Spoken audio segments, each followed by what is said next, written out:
Hello everyone, मेरा नाम है वीरेंद्र सिंह और मैं वर्धमान महावीर मेडिकल कॉलेज में एमबीबीएस फर्स्ट ईयर का एक स्टूडेंट हूँ।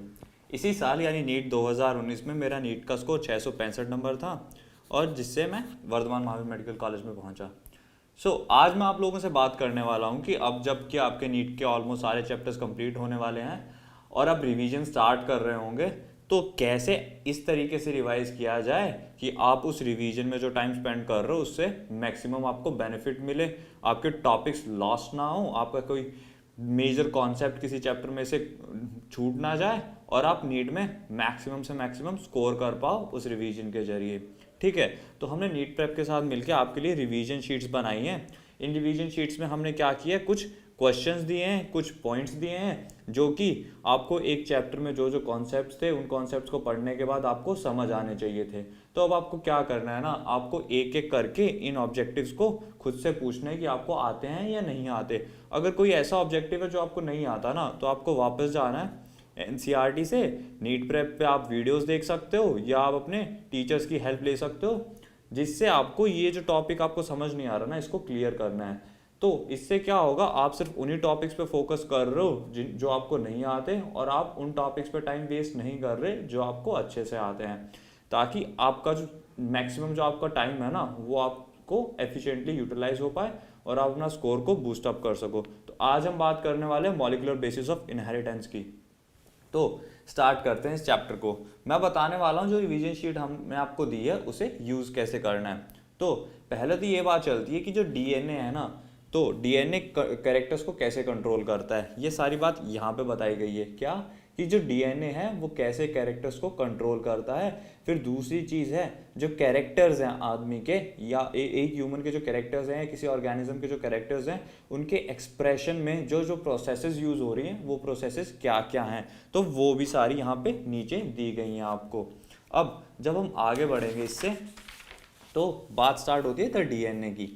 अब द डीएनए में आपको क्या क्या चीज़ें समझ आनी चाहिए, इस पूरे टॉपिक में आपको क्या क्या चीज़ें समझ आनी चाहिए उनकी बात कर लेते हैं हम। तो पहली चीज़ तो basic structural properties of DNA, कि जो डीएनए है ना उसकी स्ट्रक्चरल प्रॉपर्टीज़ क्या क्या है, उसका स्ट्रक्चर कैसा है, ये आपको पता होना चाहिए। फिर हम बात करेंगे कि यहाँ पे कुछ ना एग्जांपल्स दिए गए हैं इस पैराग्राफ के अंदर, जहाँ पे आपको कुछ स्पेसिफिक ऑर्गेनिजम्स की डीएनए की लेंथ बताई गई है। तो आपको ये एग्जांपल्स याद करने नीट में डायरेक्टली क्वेश्चंस आते हैं इन चीज़ों से। फिर तीसरी चीज़ जो हम बात करेंगे कि जो पॉलीन्यूक्लियोटाइड चेन है, ठीक है, ये जो पॉलीन्यूक्लियोटाइड चेन के बारे में आपको बताया गया है यहाँ पे, तो इस पॉलीन्यूक्लियोटाइड चेन के क्या क्या कंपोनेंट्स हैं। पहली चीज़ क्या, कंपोनेंट्स क्या क्या हैं, फिर वो कंपोनेंट्स अपने आप से कैसे बाइंड कर रहे हैं उस पॉलीन्यूक्लियोटाइड चेन को बनाने के लिए। यानी कि यहाँ पे मैं बात कर रहा हूँ ग्लाइकोसाइडिक एंड फॉस्फोडाइएस्टर लिंकेजेस की, कि वो जो लिंकेज होती है वो इन कंपोनेंट्स को कैसे कैसे बांधती हैं। फिर हम बात करेंगे जो स्ट्रैंड है, जो पॉलीन्यूक्लियोटाइड चेन, जो पूरी पॉलीन्यूक्लियोटाइड चेन मिलकर एक डीएनए स्ट्रैंड बनाती है, ओ तो उस स्ट्रैंड की पोलैरिटी आप कैसे देखेंगे। ठीक है, उस स्ट्रैंड में जो आपने दो डायरेक्शंस डिनोट किए हैं, दो एंड्स डिनोट किए हैं, 3 प्राइम एंड 5 प्राइम एंड, तो उसको आप कैसे देखेंगे, आपको वो समझना है। फिर आगे जाके हम बात करेंगे कि जो दो पॉलीन्यूक्लियोटाइड चेन्स आपको बताई हैं, ठीक है, जो दो पॉलीन्यूक्लियोटाइड चेन्स जो बन रही है ना, वो आपस में कैसे मिलके एक डबल स्ट्रैंडेड डीएनए बना रही हैं, आपको वो भी देखना है। ठीक है, फिर हम अब आगे बात करते हैं कि ये जो डीएनए डबल हीलिक्स का स्ट्रक्चर दिया था कि इन्होंने वॉटसन एंड क्रिक ने, तो इस डीएनए डबल हीलिक्स के स्ट्रक्चर की बेसिक प्रॉपर्टीज़ क्या हैं ये आपको पता होनी चाहिए। उन्होंने जो बेसिक फीचर्स बताए थे, जो सेलिएंट फीचर्स बताए थे, वो सेलिएंट फीचर्स क्या क्या हैं आपको वो सब पता होने चाहिए यहाँ पे। तो इनमें बेसिकली ये इंक्लूड हो जाएगा, ये जो आपको यहाँ पे दिए गए हैं पॉइंट्स, इन पॉइंट्स में आपको बेसिकली एनसीईआरटी ने ये बताया है कि क्या डिस्टेंस होता है दो लिंकेजेस के बीच में, ठीक है, क्या डिस्टेंस, क्या पिच क्या होती है और क्या लेंथ होती है एक पूरे, जब एक पूरा का पूरा हेलिक्स कंप्लीट होता है वहाँ की क्या लेंथ होती है। तो आपको ये सब पता करना और स्ट्रैंड्स के बीच में डिस्टेंस क्या होती है, ये बेसिक प्रॉपर्टीज़ आपको समझ आनी चाहिए। फिर हम आगे बात करेंगे, आगे आपको साथ में आपको एक और चीज़ दी गई होगी, यहाँ पे आपको अरविंद चारगफ रूल की बात की गई है, तो आपको अरविंद चारगफ रूल के बारे में पता होना चाहिए। और पीछे ही साथ में डीएनए और आरएनए में जो डिफरेंसेस हैं उनकी बात भी की गई है, तो आपको वो सब भी पता होने चाहिए कि एक डीएनए और आरएनए में क्या फ़र्क होता है। फिर हम आगे जाके बात करते हैं, यहाँ पे एनसीईआरटी बात करती है सेंट्रल डोगमा की। तो आपको एक बेसिक अंडरस्टैंडिंग होनी चाहिए कि सेंट्रल डोगमा आखिर है क्या। ठीक है, अब यहाँ पे आगे ना एक क्वेश्चन बनता है कि यहाँ पे एनसीईआरटी ने दिया Francis Crick propose the central dogma. तो यहाँ इस लाइन से भी क्वेश्चन बन सकता है कि सेंट्रल डोगमा किसने प्रपोज किया था। तो आंसर इसका वॉटसन एंड क्रिक दोनों नहीं है, बट सिर्फ फ्रांसिस क्रिक है। सो आगे बात करते हैं। अब नेक्स्ट जो टॉपिक आता है ना वो है डीएनए पैकेजिंग। ठीक है, तो डीएनए पैकेजिंग में आपको पहली चीज़ तो ये समझ आनी चाहिए कि आखिर ज़रूरत क्या पड़ी डीएनए को पैकेज करने की। ठीक है, फिर दूसरी चीज़ आपको ये समझ आना चाहिए कि जो प्रोकैरियोट्स हैं और जो यूकैरियोट्स हैं उनमें डीएनए पैकेजिंग में क्या क्या फ़र्क आ रहा है वो आपको पता होना चाहिए। फिर हम बात करेंगे कि क्रोमेटिन क्या होता है। आखिर जो क्रोमेटिन यहाँ पे एनसीईआरटी ने जिसकी बात की है तो वो क्रोमेटिन क्या है। फिर हम बात करेंगे न्यूक्लियोसोम क्या होता है। ठीक है, तो क्रोमेटिन क्या होता है, फिर न्यूक्लियोसोम क्या होता है। जब आप न्यूक्लियोसोम की बात करोगे ना तो आपको ये देखना है कि न्यूक्लियोसोम के कंपोनेंट्स क्या क्या हैं, वो क्या क्या कंपोनेंट्स हैं जो मिलके न्यूक्लियोसोम बनाते हैं, और इन कंपोनेंट्स में बेसिकली बात हो रही है हिस्टोन्स की। ठीक है, इतना करने के बाद में आगे जब आप जाओगे तो आपको पता चलेगा नॉन हिस्टोन क्रोमोसोमल प्रोटीन्स के बारे में। तो ये एनएचसी प्रोटीन्स क्या होते हैं आपको इसकी समझ होनी चाहिए और इनका फंक्शन क्या होना चाहिए। ये जो पॉइंट्स मैं आपको बता रहा हूँ ये सबके सब पॉइंट्स रिवीजन शीट में आपको दिए गए हैं। फिर एनएचसी के बारे में बात करने के बाद एनसीईआरटी बात करती है यूक्रोमेटिन और हेट्रोक्रोमेटिन में डिफरेंस क्या है, आपको ये पता होना चाहिए। ठीक है, इस चैप्टर में बहुत सी चीज़ें, बहुत कंडेंस चैप्टर है, ये बड़ा भी है और इसमें जो चीज़ें दी गई हैं ना उसमें काफ़ी इंपॉर्टेंट चीज़ें दी गई हैं स्टार्टिंग में। ठीक है, अब आगे जो थोड़ा लाइट टॉपिक स्टार्ट होते हैं वो है सर्च फॉर जेनेटिक मटेरियल। तो लाइट टॉपिक से मेरा क्या मतलब है कि यहाँ पे ना पेजेस में तो इनको काफ़ी पेजेस में दिया गया है, बट जो मटेरियल आपको समझना है, जो आपको याद रखना है वो बहुत कंडेंस्ड मटेरियल है। सो स्टार्ट करते हैं ग्रिफिथ के एक्सपेरिमेंट से। तो ग्रिफिथ के एक्सपेरिमेंट में पहली चीज़ तो आपको ये देखनी है कि जो न्यूमोकोकस था उसके 2 स्ट्रेन्स कौन कौन से थे और उन दोनों स्ट्रेन्स की प्रॉपर्टीज़ क्या क्या थी आपको ये देखना है। ठीक है, फिर हम बात करेंगे कि जो एक्सपेरिमेंट था, ठीक है, वो एक्सपेरिमेंट कैसे परफॉर्म किया गया, उस एक्सपेरिमेंट का प्रोसीजर क्या था। ये आप बेसिकली इस चीज़ से देख सकते हो, यहाँ पे आपको फ्लो चार्ट के ज़रिए से समझाया गया है, तो इसे आप एक बार देखोगे तो आपको समझ आ जाएगा। ठीक है, तो आपको क्या देखना है, आपको ये देखना है कि एक्सपेरिमेंट का प्रोसीजर क्या था, वो परफॉर्म कैसे गया। फिर दूसरी चीज़ जो आपको देखनी है ना यहाँ पे वो ये है कि ट्रांसफॉर्मेशन कैसे होता है। ठीक है, आपको ये देखना है कि जो ट्रांसफॉर्मेशन हो रहा है ना वो ट्रांसफॉर्मेशन हो कैसे रहा है, उसका बेसिस क्या है, फिजियोलॉजिकल। ठीक है, तो कैसे डीएनए का स्ट्रैंड, डीएनए का वो टुकड़ा दूसरे एक बैक्टीरिया से दूसरे बैक्टीरिया में गया, तो वो कैसे हो पा रहा है आपको ये देखना है। फिर हम आगे बात करेंगे, तो आगे आ रही है एवरी मैक्लियोड और मैकार्टी के एक्सपेरिमेंट्स। ठीक है, तो यहाँ पे आपको पहली चीज़ पता होनी चाहिए कि इनकी प्रोसेस क्या थी। ठीक है, ये जो पैराग्राफ में प्रोसेस दी गई है ना, ये प्रोसेस क्या थी। अब इस प्रोसेस को देखने के लिए आप ये पैराग्राफ पढ़िए और फिर यहाँ पे एक फ्लो चार्ट बना लीजिए। ठीक है, ये फ्लो चार्ट आपको बहुत हेल्प करेगा। आपको लास्ट में ये करना है, जितने भी एक्सपेरिमेंट्स में आप ये चीज़ यूज़ कर सकते हो, फिर आप फ्लो चार्ट को देखिए, आपको पूरा पैराग्राफ पढ़ने की ज़रूरत नहीं पड़ेगी। फिर पहली चीज़ आपने ये देखी प्रोसेस ऑफ एक्सपेरिमेंटेशन। फिर दूसरी चीज़ आपको ये देखनी है कि जो वेरियस एंजाइम्स यूज़ हो रहे हैं, ठीक है, जो अलग अलग एंजाइम्स यूज़ हो रहे हैं उनका क्या फंक्शन है। फिर आगे बढ़ते हैं हर्शी एंड चेज के एक्सपेरिमेंट की तरफ। तो हर्शी एंड चेज का एक्सपेरिमेंट काफ़ी इंपॉर्टेंट है और यहाँ से क्वेश्चंस भी बनते हैं।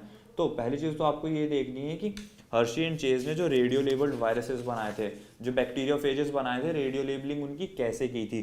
ठीक है, पहली चीज़ ये देखनी है। फिर दूसरी चीज़ कि कैसे इन रेडियो लेबल्ड बैक्टीरियोफेजेस को इन्फेक्शन किया गया इनका एक बैक्टीरिया पे, यानी कि इनको बैक्टीरिया से कैसे मिलाया गया, आपको ये देखना है। फिर ये देखना है कि कौन सा बैक्टीरिया यूज़ हुआ था और कौन सा बैक्टीरियोफेज यूज़ हुआ था। ठीक है, इतना देखने के बाद जो आगे की जो मेन चीज़ है वो ये है, जो इस एक्सपेरिमेंट का रिजल्ट देती है वो ये है कि क्या रिजल्ट डिफरेंट आए थे।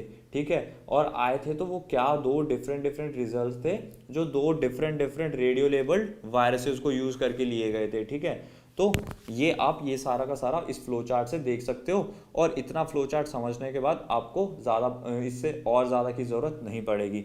सो आपको ये चीज़ें पता होनी चाहिए कि बैक्टीरिया की रेडियो लेबलिंग कैसे की गई थी, और फिर ये जो दोनों स्ट्रेन्स थे, ये जो दोनों अलग अलग बैक्टीरियोफेजेस थे, इनसे क्या अलग अलग रिजल्ट आया, आपको ये समझ आना चाहिए। फिर आगे जाके हम बात करेंगे कि जो जेनेटिक मटेरियल है, पहली चीज़ तो ये कि उस जेनेटिक मटेरियल की क्या बेसिक प्रॉपर्टीज़ होती हैं। अगर एक मॉलिक्यूल को जेनेटिक मटेरियल बनना है तो उसके पास क्या क्या प्रॉपर्टीज़ होनी चाहिए, वो यहाँ पे हम बात कर रहे हैं। फिर हम ये देखेंगे कि क्यों कुछ बैक्टीरिया, ठीक है, क्यों कुछ बैक्टीरिया ऐसे होते हैं जो आरएनए को as a genetic material use करते हैं, ठीक है, उनको आरएनए चाहिए एज अ जेनेटिक मटेरियल, तो उनको उससे क्या बेनिफिट मिलता है, हम इस बारे में बात करते हैं। एनसीईआरटी इस बारे में बात करती है यहाँ पे। फिर हम आगे देखेंगे कि आपको डीएनए को आरएनए से डिफरेंशिएट करना है, ठीक है, आपको डीएनए को आरएनए से डिफरेंशिएट करना है। किस बेसिस पे? पहला बेसिस होगा स्टेबिलिटी पे, दूसरा बेसिस होगा रेट ऑफ म्यूटेशन पे, तीसरा बेसिस होगा ईज ऑफ एक्सप्रेशन पे, ठीक है। इन तीनों बेसिस पे आपको डिफरेंशिएट करना है डीएनए को आरएनए से, तो वो सब आपको यहाँ पे मिल जाएगा, इन लाइंस में मिल जाएगा। फिर आगे जो मेन चीज़ स्टार्ट होती है, और साथ में यहाँ पे आरएनए वर्ल्ड में आपको ये दिया गया है कि क्यों ऐसा माना जाता है कि जो आरएनए था ना वो फर्स्ट जेनेटिक मटेरियल था, तो ऐसा क्यों माना जाता है वो आपको यहाँ पे दिया गया है। फिर आगे जाके बात स्टार्ट होती है रेप्लिकेशन ऑफ डीएनए की। तो आपको इसमें क्या देखना है, ठीक है, इतना इतना जब आप 2 पेज पढ़ लोगे रेप्लिकेशन ऑफ डीएनए के, तो आपको क्या चीज़ें समझ आनी चाहिए। पहली चीज़ तो ये कि ठीक है, mechanism of semi conservative DNA replication, ठीक है, क्यों मतलब डीएनए को सेमी कंजर्वेटिव कहा गया है, ठीक है, यहाँ पे सेमी कंजर्वेटिव का मतलब क्या है, उसका मैकेनिज्म क्या है, आपको ये समझ आना चाहिए। इसको समझने के लिए आपको ज़रूरत पड़ेगी एक्सपेरिमेंटल प्रूफ में जो आपको मिचेल्सन एंड स्टाल का एक्सपेरिमेंट दिया गया है, आपको उसकी ज़रूरत पड़ेगी।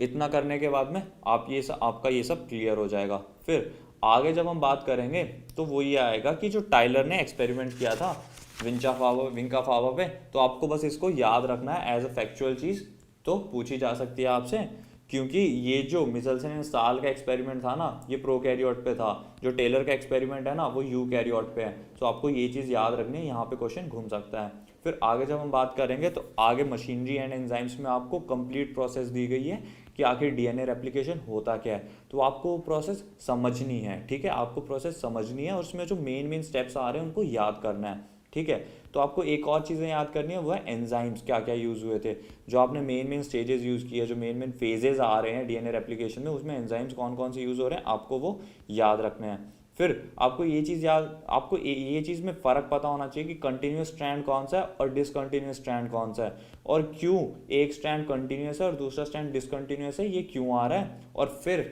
जो लास्ट चीज़ है वो ये है कि ओरिसाइट जो है, ओरिजिन ऑफ रेप्लिकेशन जो है, तो उस ओरिसाइट की इंपॉर्टेंस क्या है आपको ये भी समझ आना चाहिए। आगे हम बात करेंगे ट्रांसक्रिप्शन की। तो ट्रांसक्रिप्शन में पहली चीज़ तो ये कि ट्रांसक्रिप्शन होता क्या है, फिर दूसरी चीज़ कि कंपोनेंट्स क्या क्या हैं एक ट्रांसक्रिप्शन यूनिट के, ठीक है, एक ट्रांसक्रिप्शन यूनिट जो होती है उसके कंपोनेंट्स क्या क्या हैं। फिर आगे जब हम बात करेंगे तो वो ये है कि प्रोसेस कैसे हो रही है, ठीक है, कि जो ट्रांसक्रिप्शन यूनिट्स आपको दिए गए हैं उसके कंपोनेंट्स दिए गए हैं, तो वो कैसे मिलके पूरी ट्रांसक्रिप्शन की प्रोसेस कर रहे हैं। और साथ ही में आपको ये चीज़ समझनी है कि कौन कौन से एंजाइम यूज़ हो रहे हैं इस ट्रांसक्रिप्शन की प्रोसेस के दौरान, तो वो भी आपको यहाँ पे मिल जाएंगे। फिर आगे जब हम बात करेंगे तो यहाँ पे ये आएगा कि कोडिंग और टेम्पलेट स्टैंड जो आपको दिए गए हैं, आपको जो कोडिंग और टेम्पलेट स्टैंड दिए गए हैं ना, आपको उनका फ़र्क पता होना चाहिए। और जैसे हमने अपने बात की कंपोनेंट्स की, तो यहाँ पे आपको प्रोमोटर और टर्मिनेटर का भी पता होना चाहिए with respect to template strand and coding strand, ठीक है। आपको आगे जाके ये देखना है कि जो ट्रांसक्रिप्शन में एक ट्रांसक्रिप्शन यूनिट दी गई है, ठीक है, वो कैसे सिमिलर है एक जीन से, ठीक है, तो ये चीज़ आपको देखनी है, ये आपको यहाँ पे इस पैराग्राफ में मिलेगा। आगे अब हम बात करेंगे तो ये आता है कि types of RNA and the process of transcription, ये एनसीईआरटी का टॉपिक है, ठीक है। तो यहाँ पे आपको जो वेरियस टाइप्स के आरएनएस दिए गए हैं ना उनकी बात की गई है, तो आपको पता चलना चाहिए इसको पढ़ने के बाद कि आरएनए जो होता है ना, आरएनए के टाइप क्या क्या होते हैं, उनकी अमाउंट क्या क्या होती है सेल के अंदर, कौन सा आरएनए ज़्यादा है कौन सा कम है, और फिर उनका रोल क्या होता है सेल के नॉर्मल फंक्शनिंग में, ठीक है। फिर आपको ये पता चलना चाहिए कि जो ट्रांसक्रिप्शन हो रही है प्रोकैरियोट्स में वो यूकैरियोट से कैसे डिफरेंट है, ठीक है, वो यूकैरियोट से कैसे डिफरेंट है on the basis of mechanism and on the basis of enzymes, क्या अलग अलग मैकेनिज्म है दोनों का और क्या अलग अलग एंजाइम्स यूज हो रहे हैं दोनों में। फिर जितने भी पोस्ट ट्रांसक्रिप्शनल चेंजेस हो रहे हैं, ठीक है, यहाँ पे जो पोस्ट ट्रांसक्रिप्शनल चेंजेस दिए गए हैं एचएनआरएनए में, तो वो सब आपको पता होना चाहिए और उनका सीक्वेंस आपको पता होना चाहिए। फिर आगे जब हम बात करेंगे तो वो आता है जेनेटिक कोड। ठीक है, तो जेनेटिक कोड में आपको सबसे पहली चीज़ तो ये पता होना चाहिए कि कौन कौन से एक्सपेरिमेंट्स किए गए थे और जो जो साइंटिस्ट ने कंट्रीब्यूट किया है जेनेटिक कोड को बनाने के लिए, जेनेटिक कोड के सीक्वेंसेस को डिकोड करने में, तो आपको उन साइंटिस्ट के नाम पता होने चाहिए जो कि आपको आगे यहाँ पे और आगे दिए गए हैं। ठीक है, तो इनका क्या क्या कंट्रीब्यूशन था आपको ये पता होना चाहिए। फिर दूसरी चीज़ आपको ये पता होनी चाहिए कि क्या प्रॉपर्टीज़ हैं। ठीक है, यहाँ पे आपको प्रॉपर्टीज़ दी गई हैं जेनेटिक कोड की, तो आपको ये प्रॉपर्टीज़ पता होनी चाहिए कि ये प्रॉपर्टीज़ क्या है और इनकी एप्लीकेशन क्या है, आखिर ये यूज़ कैसे हो रही है जेनेटिक कोड में, आपको ये चीज़ पता होनी चाहिए। फिर जब हम आगे बात करते हैं म्यूटेशंस इन जेनेटिक कोड में, तो आपको यहाँ पे ये पता होना चाहिए कि म्यूटेशंस कैसे, अलग अलग तरह की म्यूटेशंस जेनेटिक कोड पे इफ़ेक्ट डाल सकती हैं। ठीक है, क्या कॉम्प्लिकेशन आएगी अगर एक तरह की म्यूटेशन होती है और क्या कॉम्प्लिकेशन आएगी अगर दूसरी तरह की म्यूटेशन होती है, ये आपको यहाँ पे दिया गया है। फिर यहाँ पे दो तरह की जो मैंने म्यूटेशंस का आपको बताया, तो वहाँ पे टाइप्स ऑफ म्यूटेशंस में यहाँ पे आपको दो तरह की म्यूटेशंस दी गई हैं, तो आपको ये भी समझना है। फिर आगे जब हम बात करेंगे, स्टार्ट करते हैं ट्रांसलेशन से।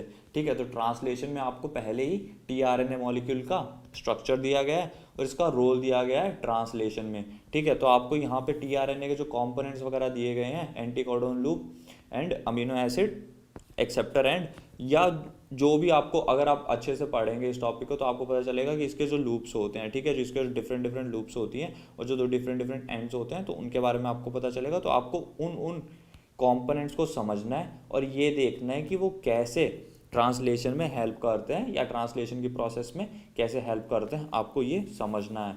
फिर आगे ट्रांसलेशन में आपको ये देखना है कि जो ट्रांसलेशन हो रही है, ठीक है, उस ट्रांसलेशन में ना राइबोसोम का क्या रोल है। ठीक है, ट्रांसलेशन की प्रोसेस में राइबोसोम का क्या रोल है, और टीआरएनए की बात तो हम कर ही चुके हैं। फिर बात करेंगे जो अलग अलग फैक्टर्स हैं। ठीक है, यहाँ पे आपको अलग अलग फैक्टर्स दिए गए हैं जो ट्रांसलेशन को स्टार्ट करते हैं यानी इनिशिएट करते हैं और टर्मिनेट करते हैं या फिर स्टॉप करते हैं।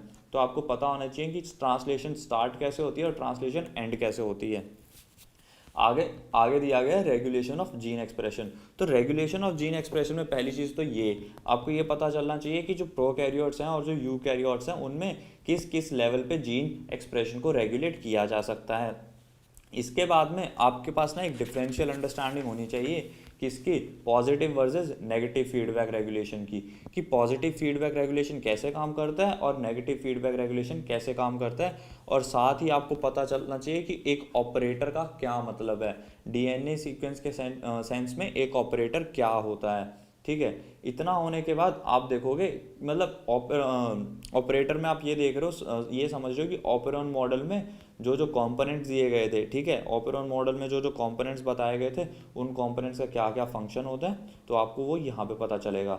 फिर वो रेगुलेट कैसे करते हैं। आगे जब हम बात करेंगे तो आता है लैक ऑपरेरन। ठीक है, तो द लैक ऑपरेरन में सबसे पहली चीज़ तो लैक ऑपरेरन का रोल क्या होता है सेल की नॉर्मल फंक्शनिंग में।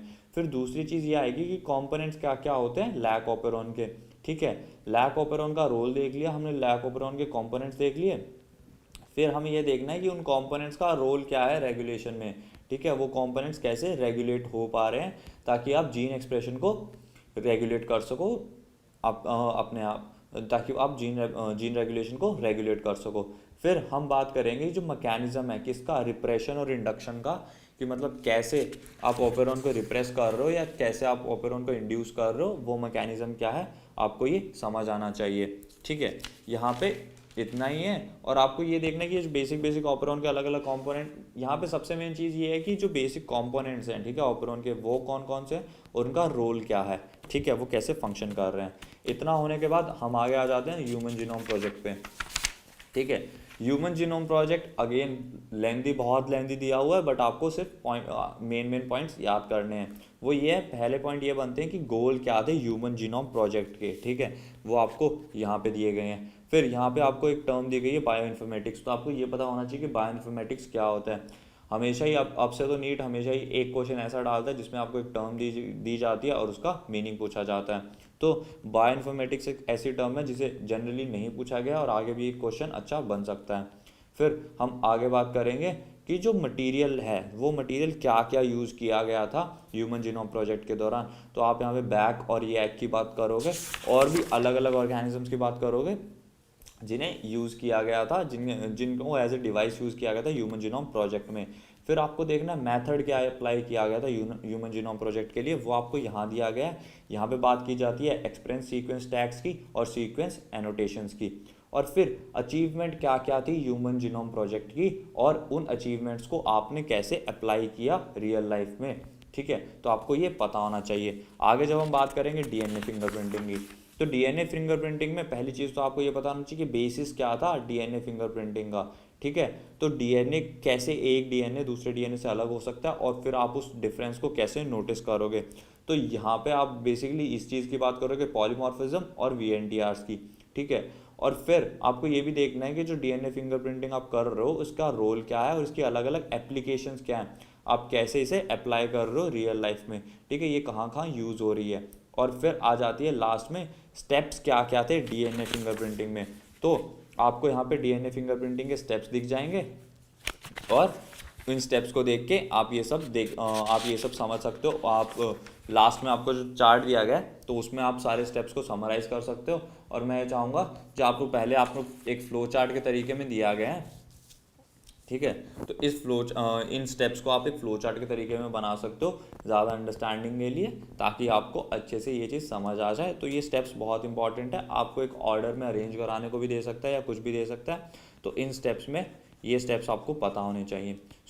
अगर जितना भी मैंने अभी आपको बताया, जो जो पॉइंट्स मैंने बताए, तो ये पूरे के पूरे चैप्टर को कवर कर लेते हैं। आपको ये सब पॉइंट्स समझ आ रहे हैं तो आपका मतलब ये है कि चैप्टर पूरी तरह से रिवाइज हो चुका है। अगर रिवीजन शीट में या इस वीडियो में दिए गए किसी पॉइंट में आपको डाउट आ रहा है तो प्लीज़ आप चैप्टर को रिविजिट कीजिए और उसे समझिए ताकि आपकी वो पॉइंट क्लियर हो जाए। So this was it for the video. I think it was helpful. Thank you.